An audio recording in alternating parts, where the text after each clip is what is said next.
രാജ്യാന്തര നാടകവേദിയിൽ നമ്മൾ ഒരുപാട് കലാകാരന്മാരെ പരിചയപ്പെട്ടു.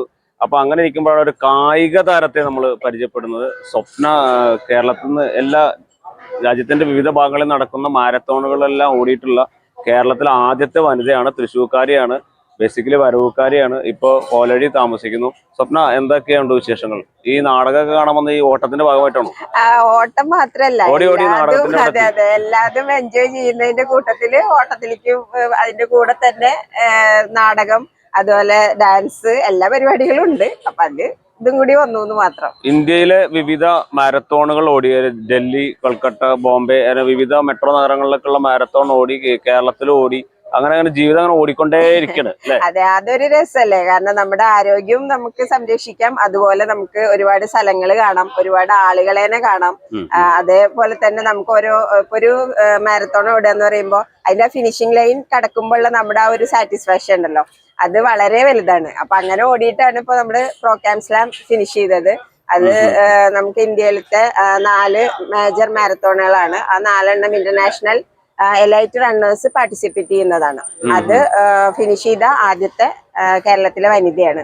Very good. അപ്പൊ നല്ലൊരു അച്ചീവ്മെന്റ് ആണ്. പിന്നെ പൊതുവെ ഈ ആളുകള് മടിയന്മാരായിട്ട് രാവിലെ ഇരിക്കാനൊക്കെ മടിയിട്ടുള്ള ഒരു അവസരത്തിലാണ്. അപ്പോഴാണ് 40കളിലും ഓടിക്കൊണ്ടിരിക്കുന്ന ഒരു വനിതയെ നമ്മൾ കാണുന്നത്.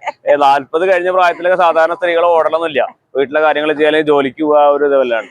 അപ്പൊ ഈ എനർജിയുടെ രഹസ്യം അത് എന്നും ഓടിയിട്ടുള്ള എനർജി തന്നെ. ഓടാൻ വയ്യാത്ത അവസ്ഥയാണ്. അതെല്ലാരും പറയൽ തുടങ്ങി. ഒന്ന് നടക്കാൻ പറഞ്ഞു കഴിഞ്ഞാൽ അവള് ഓടും. അവൾക്കിപ്പോ നടക്കാൻ അറിയില്ല, ഓടാൻ അറിയുള്ളൂ എന്ന് പറയാൻ തുടങ്ങി. ഈ അടുത്ത കാലത്ത് എനിക്ക് തോന്നുന്നു കഴിഞ്ഞ പ്രാവശ്യം ഒരു ഇലക്ഷന്റെ സമയത്ത് കോലഴിന്ന് ഓടിയിട്ട് വരവൂര് വരെ ഓടിയിട്ട് പോയി വോട്ട് ചെയ്ത ഒരു വാർത്ത വായിക്കലുണ്ടായി. അങ്ങനെ എന്ത് കാര്യത്തിനും ഓടിക്കൊണ്ടിരിക്കുകയാണ്. അതെ, അങ്ങനെ ഓടി എവറസ്റ്റ് ബേസ് ക്യാമ്പ് ഓടി, മറ്റേ പലതരം മാരത്തോൺ ഓടി, അങ്ങനെ കേരളത്തിൽ അങ്ങനെ ഓടിക്കൊണ്ടിരിക്കുന്ന ഒരു ധീരമായ ഓട്ട വനിതയാണ് നമ്മുടെ മുമ്പിലുള്ളത്. അപ്പൊ ഇനിയും കൂടുതൽ ഉയരങ്ങൾ കീഴടക്കാൻ കഴിയട്ടെ. ഈ ഓട്ടം നിർത്താതെ അങ്ങനെ കണ്ടിന്യൂസ് ആയിട്ട് പോട്ടെ. അപ്പൊ ഈ കലാവേദിയിലും ഈ ഓട്ടത്തിന്റെ ഒരു സ്ഥാനത്തിന് കായിക കൊണ്ടുവന്നതിൽ എല്ലാവിധ അഭിനന്ദനങ്ങളും തരുന്നു. ഇനി ഞാൻ പറയുകയാണെങ്കിൽ ഒരു വലിയ മാരത്തോണൊക്കെ ഓടി ഇപ്പൊ ഫിനിഷിംഗ് ലൈനിൽ എത്തിയിട്ടുണ്ടെങ്കിൽ നാളെ ഒരു 1ാമതോ 2ാമതോ ഒക്കെ എത്താൻ കഴിയട്ടെ. അല്ലെങ്കിൽ നാളെ വലിയൊരു ഓട്ടക്കാരിയായിട്ട് ഇന്ത്യയിൽ അറിയപ്പെടുന്ന ഒരു സ്പോർട്സ് താരമായിട്ട് മാറട്ടെ എന്ന് ആശംസിക്കുന്നു. അതിന് വലിയ ലക്ഷ്യങ്ങളുണ്ട് മുന്നില്. ആ ലക്ഷ്യങ്ങൾ എന്തൊക്കെയാണ്?